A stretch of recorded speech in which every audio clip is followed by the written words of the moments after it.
ఇది హిందూ దేశం కాదని ఎవడైతే అంటాడో వాడు డౌట్ఫుల్ సిటిజను.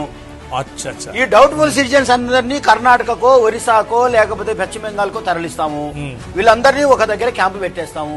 రాత్రి తగలబెట్టేస్తాము. ఢిల్లీలో తగలబెట్టేసి ఫాసిస్టు మూక అయినటువంటి హిట్లరు యూదులను ఐడెంటిఫై చేసి సామూహిక హత్య చేశాడో, జాతి హత్య చేశాడో, సామూహిక హత్య కూడా కాదు ఇంకా జాతుల హత్యలు చేశాడో, ఈ దేశంలో కూడా హిందూ దేశవాదానికి వ్యతిరేకవాదులందరినీ హైదరాబాద్ లో ఉన్న ఒక ఎమ్మెల్యే, ఒక బీజేపీ ఎమ్మెల్యే ఏం ప్రకటించాడంటే టీవీ సాక్షిగా, అవును భారతదేశ రాజ్యాంగాన్ని నేను గౌరవించను అన్నాడు ఒక ఎమ్మెల్యే రాజాసింగ్ గారు. ఎస్, అవును, ఆయన అంటాడు కదా నేను చంపడానికి సావడానికి రెడీ అంటున్నాడు. చంపడానికి రెడీ అనేటోన్ని ఏ దేశ చట్టం అయినా టాలరేట్ చేస్తుందా?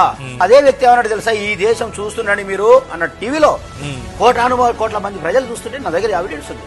ఏమన్నాడు, చూస్తుండండి ఇంకా 2-3 సంవత్సరాల్లో ఈ దేశాన్ని హిందూ దేశంగా మారుస్తాం, ఎవడో చూస్తాము అన్నాడు.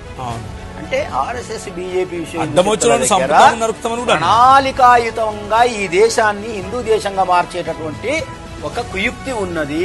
ఆ కుయుక్తికి అడ్డమైన ఎవరినైనా ఈ క్యాంపుల్లో పెట్టేసి యూదులను హత్య చేసినట్టు ఒక జాతిని మొత్తాన్ని, ఎస్సీ ఎస్టీ బీసీలు, ముఖ్యంగా ఎస్సీ ఎస్టీలను, క్రైస్తవులను, ముస్లింలందరినీ ఈ దేశం నుంచి తుదముట్టించేటటువంటి కార్యక్రమం జరగబోతుంది ఎప్పుడు మనం మేల్కోకపోతే.